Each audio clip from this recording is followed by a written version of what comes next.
Ова е долината во непосредна близина на Штип во која треба да се наполни новото вештачко езеро на сливот на реката Отиња. Со максимална длабочина од 28,5 метри и 3 милиони кубни метри вода ќе биде една од помалите акумулации во земјава. Езерото е децениски сон на штипјани, вели новинарот Иван Бојаджиски. Па најмалку половина век. Тоа е минималното време за кое јас најдов и аргументи подготувајќи се за овој разговор со вашата емисија и најдов мои текстови пишувани во 70 години од минатиот век дека Штип цврсто стои за потребата од изградба на еден ваков проект од реализација на брана на реката Отиња. Акумулацијата не би се користела за земјоделство или енергетика, туку за наводнување зелени површини, интервентно водоснабдување, спорт, рекреација, а треба да штити и од поплави. Предвидено е за туристички намени, предвидено е као рекреативна зона, таму ќе се изградат ресторани, викендици, предвидено е за спортски риболов и спортови на вода. Повеќе наменска и од тој аспект браната е една неминовност, која ние ја градиме 56 години. Еве сега некаде сме пред реализација на тој важен проект. Изградбата на браната почна во јули 2021 година. Тогаш беше најавено дека ќе чини речиси 5 милиони евра и ќе заврши за 2,5 години. Гледаме првите градежни машини овде позади нас, кои што работат на изградбата на браната на река Отиња. Еве тоа е тоа што години и децении наназад беше најавувано, а оваа влада и оваа локална самоуправа денеска го прави. Но кога денес минувате низ Штип, погледот го привлекува една сува гледка. Ова не е еден од штипските сокаци, туку коритото на реката Отиња што минува низ Штип. Поради ваквата хидролошка состојба во јавноста се отвори дебатата дали има логика на оваа река без река да се гради брана. Голем дел од годината во коритото нема ниту капка вода. На некои интернет портали се појавија вакви наслови. Бочварски гради брана на Отиња, а дури по изградбата ке мисли од каде ќе ја полни со вода. А по една година од почетокот на градбата, новинарите за ова го прашаа лично министерот. Кога ќе завршат градежните активности за изградба на брана на река Отиња, тогаш впрочем ќе се размислува за тоа како истата ќе се наполни со вода. Дециден беше министерот за транспорт и врски Благој Бочварски. Согласно можностите, ќе гледаме и приликите дали ќе има потреба од дополнително дополнување на вода во браната на река Отиња од одредена друга акумулација. Невообичаено топлите денови за овој период од годината се користат за да се работи на темелите на идната брана, која ќе биде камено насипна. Тоа значи дека нема да се гради од бетон, туку од локален материјал. Па акумулацијата, односно максималната кота на езерото е на 334 метра. Тоа отприлика иде кај што е моментално поставена инекционата станица. Ова ќе биде поплавено кај што гази. Моментално каде што се наоѓаме, ова ќе биде под вода. Геологот Љупчо Кулаков, кој е дел од надзорниот тим на Градежен институт Македонија, вели дека според истражувањата што ги правеле врвни стручњаци, изградбата на браната се смета за исплатлива.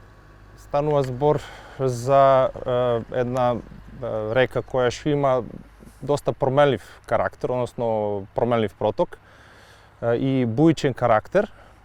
Доста често на отприлика периоди од 7-8 години има огромни количини на проток на вода, кои што за споредба 2015 година изнесуваа и повеќе од 10 кубика во секунда на моменти како пикови.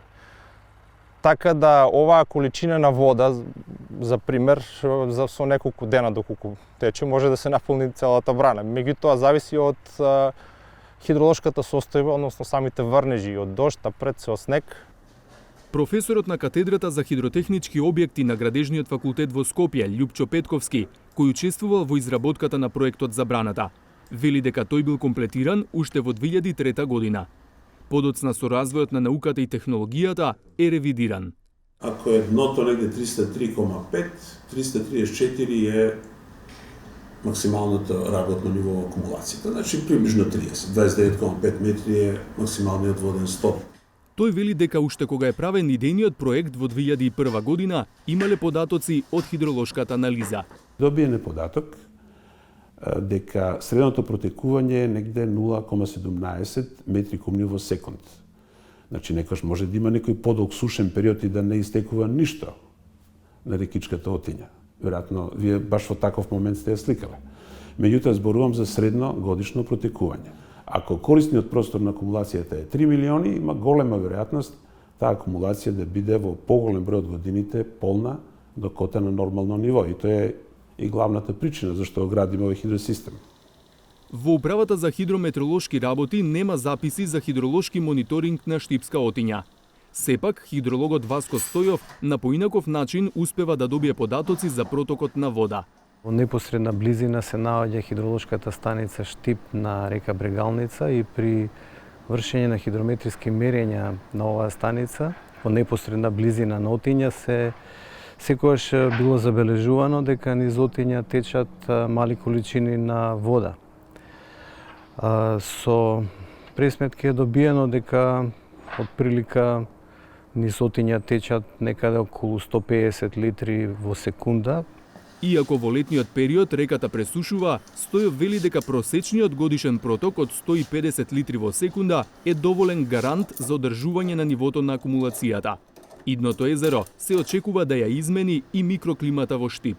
Во услови на екстремни температури во сушните делови од годината, кога температурите се доста високи, ќе овозможи намалување на температурата на воздухот од 1 до 2 степени, што секако е благопријатно во такви услови, а во време на екстремни зимски температури ќе допринесе до покачување на температурата на воздухот за 1 до 2 степени.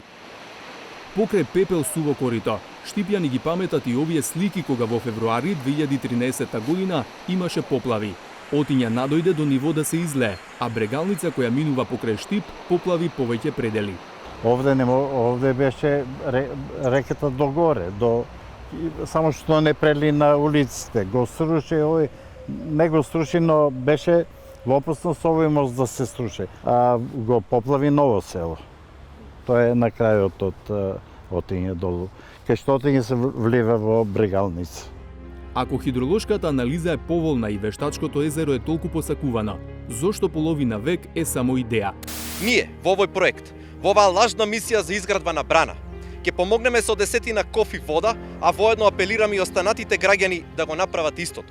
Пред избори, на штипјани повторно им се нуди ветување за брана на Отиња, чија изградба е неизвестна, рекоа денеска на прес од ВМРО ДПМНЕ. Истата, очигледно, нема да успее да се изгради. А доказ за тоа е непостоењето на градежна активност на теренот, кај што високи функционери со бели кушоли пред некој ден направија помпезна пресконференција. Новинарот Бојаджиски вели дека идејата за изградба на браната секогаш била предмет на политички препукувања и кочници меѓу двете најголеми политички опции во земјава, без оглед кога и кој бил во локалната или централната власт. Во таа вечна борба, кој да би реализаторот на оваа огромна и неопходна идеја за Штип, секогаш се ставале политички препки од политичка природа. Овој пат барем засега не е така. Градоначалникот на општина Штип Иван Јорданов, кој е кадар на ВМРО ДПМНЕ, дава целосна поддршка за реализација на проектот, но има друга задршка.